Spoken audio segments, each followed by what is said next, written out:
आप सबके अंदर विराजमान परमपिता को मेरा प्रणाम।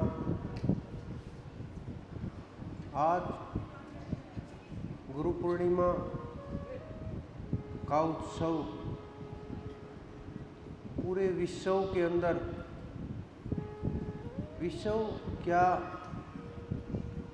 जो जीवन मुक्त आत्माएं जिन्हें गुरुपद की प्राप्ति हुई, वो आत्माएं भी जब उनके जीव धरा के ऊपर उन्हें याद करते हैं, वो आत्माएं भी सूक्ष्म रूप में जीवों के ऊपर कृपा करती हैं, उन्हें जीवन मुक्ति का मार्ग दिखाती हैं, संतों का रास्ता दिखाती हैं, उस तरफ ले जाती हैं जो मानव का मूल उद्देश्य है। क्योंकि मानव अपने मूल उद्देश्य से अगर दूर हुआ तो फिर मानव के पास कुछ नहीं रहेगा। कुछ पल का जीवन है इस संसार के अंदर। अगर एक बार ये मानव का शरीर छूट गया, अगर 84 के चक्कर में चढ़ गए, तो एक बार चक्कर चढ़ते ही 3-3.25 करोड़ वर्ष के आसपास ये चक्कर पूरा होता है। अगर एक बार आप उस चक्कर में चढ़े तो उससे पहले कोई संतों की सेवा, किसी संतों की दृष्टि या उनकी कृपा अगर किसी जीव के ऊपर हो जाए, वो किसी भी योनि के अंदर हो, उन्हें मनुष्य का शरीर दिला करके सानिध्य में ले करके कृपा करके कल्याण कर दे, वो मार्ग अलग होता है। ये कभी कभी होता है, लेकिन गुरु की कृपा के बिना हमें ये ही नहीं पता चलेगा कि भजन किसका करना है, सुमरण किसका करें और क्यों करें, आवश्यकता क्या है, क्या जरूरत पड़ी है ध्यान लगाने की, और क्यों इतनी मेहनत की जाए, हर रोज कई कई घंटे लगा करके टाइम लगाना। कुछ लोग इसको टाइम खराब करना भी मानते हैं, लेकिन जो उस परमात्मा के मार्ग के ऊपर चलते हैं, उस सच्चे बादशाह के मार्ग के ऊपर चलते हैं, वो लोग समझ सकते हैं कि टाइम खराब कहाँ होता है और टाइम का सही इस्तेमाल कहाँ होता है। क्योंकि ये शरीर जितने भी लोग हैं, चाहे कोई भी जीव हो, मिट जाने हैं, सब समाप्त हो जाएंगे, कोई नहीं बचेगा। बचेगा कौन? वो जीव तरेगा जो भजन करेगा, सुमरण करेगा, जिसका हाथ पकड़ के गुरु ले जाएंगे, मार्ग दिखाएंगे। गुरु का क्यों बोलते हैं कर्जा नहीं उतरता कभी भी? क्योंकि गुरु को किसी पदार्थ की, आपके धन की, आपके किसी सामान की, भौतिक वस्तुओं की आवश्यकता नहीं होती, जरूरत ही नहीं होती लेने की। क्योंकि जितने भी संत हुए, महात्मा हुए, जिन्होंने साधना करके उस परमात्मा तक गए, उन्होंने अपना जीवन यापन जो भी किया वो कर्म योग से किया। उन्होंने कर्म किए, किसी ने कोई कर्म किया, किसी ने कोई किया। आप उठा करके देखिए इतिहास, वो मांगने वाले लोग नहीं होते, वो बांटने वाले लोग होते हैं, वो कृपा निधान होते हैं। उनके अंदर जो ताकत होती है, उनकी जो आत्मा का तेज होता है, उनके शब्द के अंदर जो ताकत होती है, क्योंकि सोहम सोहम अगर कोई ये अनुभव कर रहा है, सोहम का, अहम ब्रह्मास्मि का, नेति नेति का, अगर कोई ये अनुभव कर रहा है, मुख से नहीं बोल रहा, क्योंकि दो प्रकार के लोग होते हैं, एक तो सुना, पढ़ा और बोल दिया। एक वो लोग होते हैं जो पहले अनुभव करेंगे, ध्यान करेंगे, उस स्थिति के ऊपर जाएंगे, फिर बोलेंगे।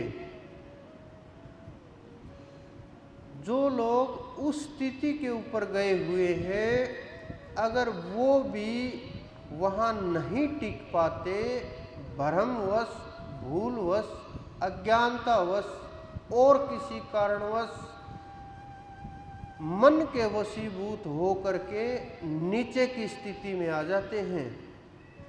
कुछ लोग कहते हैं कि वहाँ जाने के बाद नीचे की स्थिति नहीं आती,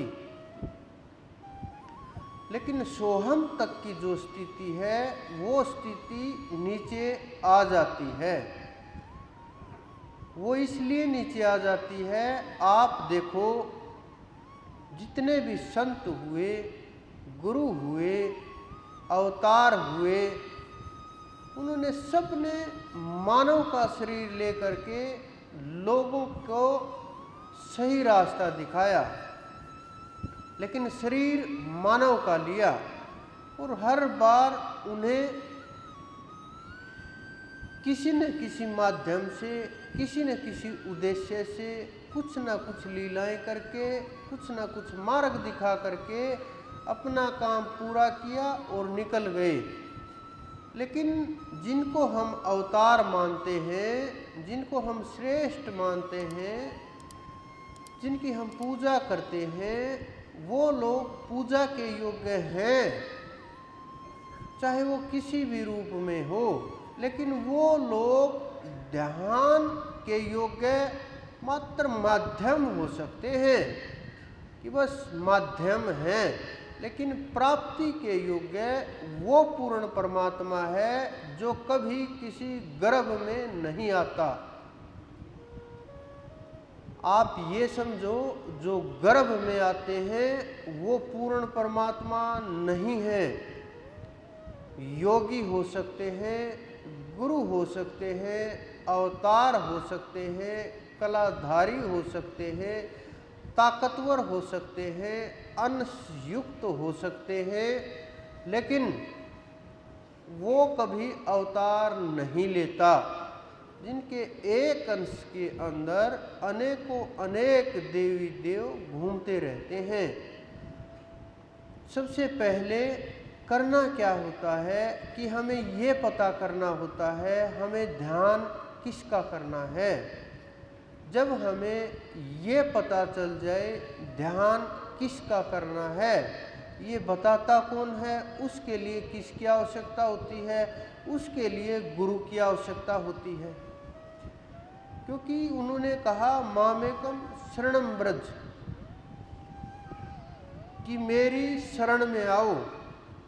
लेकिन इस वाक्य का प्रयोग बहुत से लोग इस उद्देश्य से करते हैं कि तुम लोग मेरी शरण में आ जाओ, और उनके शिष्य भ्रमित हो करके उन्हें पूर्ण परमात्मा मान करके और ये समझ करके कि यही परमात्मा है, हम तो इन्हीं की शरण में हैं, यही कल्याण करेंगे, इन्हीं के हाथ में सब कुछ है, और उनके शरणागत हो जाते हैं। लेकिन इस लाइन का ये अर्थ नहीं है कि तुम मेरी शरण में आओ। इस लाइन का अर्थ बोलने वाला जो है, जो उस समय के ऊपर ताकत, जो स्वयं के अंदर स्थित थे, ब्रह्म के रूप में जो स्थित थे, जो आत्मा की पुकार थी, जो पूर्ण गुरु थे, वंदे कृष्णम जगत गुरु। क्योंकि उस समय के ऊपर कृष्ण से ऊपर इस ब्रह्मांड में कोई ताकत नहीं थी। याद रखिए, मैंने इस ब्रह्मांड के अंदर बोला है, क्योंकि उससे परे भी ऐसी ताकतें हैं जिनके अधीन ये सारे ब्रह्मांड, अवतार और सब चीज़ें उनके कंट्रोल में रहती हैं, उनकी पकड़ में रहती हैं। लेकिन कोई भी वो परम तत्व, उसको इस धरा के ऊपर जन्म की कोई आवश्यकता नहीं होती। और जो वो तत्व है, न कभी जन्मता है, न कभी मरता है, न पैदा होता है, वो अलग तत्व है। और वो तत्व आपके अंदर भी विराजमान है, श्री कृष्ण के अंदर भी विराजमान है, राम के अंदर भी विराजमान है। ये बड़े गहरे रहस्य की बात है कि राम के अंदर भी वो तत्व, वो राम, वो परमात्मा, वो पूर्ण पुरुष विराजमान है। और आपके अंदर भी वही तत्व विराजमान है। क्योंकि जब आप पढ़ते हो पुस्तकों को, सुनते हो कथाकारों से, लीलाओं के बारे में गुणगान करते हो, देखते हो, मानते हो, वहाँ जा करके स्थानों को देखते हो, तो आप ये समझो, ये जितनी भी लीलाएं हुई हैं, उस स्थिति के अंदर बहुत कम लीलाएं होती हैं। क्योंकि उस स्थिति के अंदर विचार शून्य स्थिति होती है। संकल्प और विकल्प आसपास भी नहीं होते। और कोई भी लीला जीव भाव आए बिना, संकल्प विकल्प आए बिना लीला हो ही नहीं सकती। चाहे इस ब्रह्मांड के अंदर कितने भी देवी देव हो, कोई भी हो, तो आप ये समझो कि वो अवतार शरीर के अंदर रहते हुए भी जीव भाव में आ जाते हैं और हमारी आपकी तरह से संसार के अंदर रहते हैं। लेकिन हमारे और आप उनके अंदर भेद क्या है? फिर वो हमारे से श्रेष्ठ क्यों है? बहुत से सवाल पैदा होते हैं ना। वो श्रेष्ठ इसलिए है क्योंकि वो संसार के अंदर रहते हुए भी वो संसार में लिप्त नहीं होते, यानी वो संसार के अंदर रहते हुए भी संसार में फंसते नहीं हैं। वो जल के अंदर रहते हुए भी वो भीगते नहीं हैं, यानी संसार रूपी जल के अंदर रहते हुए भी वो भीगते नहीं हैं। ये इतना बड़ा भेद होता है क्योंकि गुरु और वो परमात्मा, उसके अंदर भी वही ताकत है, अवतारों के अंदर भी वही ताकत है। और गुरु पद जिसको प्राप्त हुआ, संत जिन्होंने उसको पहचान लिया, जान लिया, शब्द की प्राप्ति हो गई, उनके अंदर भी वही सत्ता है। उन्होंने उसको पा लिया। पाना खोना कोई दूर नहीं होता।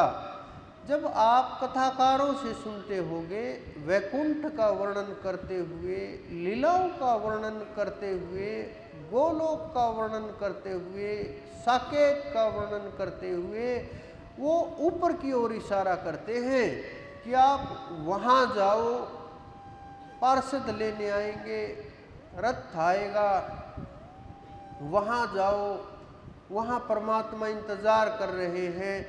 लेकिन संत जो होते हैं उन्हें अनुभव होता है, वो ऊपर की ओर इशारा ना करके आपके अंदर की ओर इशारा करते हैं कि आप अंदर में जाइए, ध्यान में जाइए, सुमरण में जाइए, गहराई में चले जाइए, खोज में चले जाइए, आत्म तत्व तक चले जाइए, स्वयं तक पहुँचिए, विचारों के ऊपर पकड़ बनाइए, वो अंदर लेकर के जाएंगे आपको, लेकिन वो बाहर घुमाएंगे।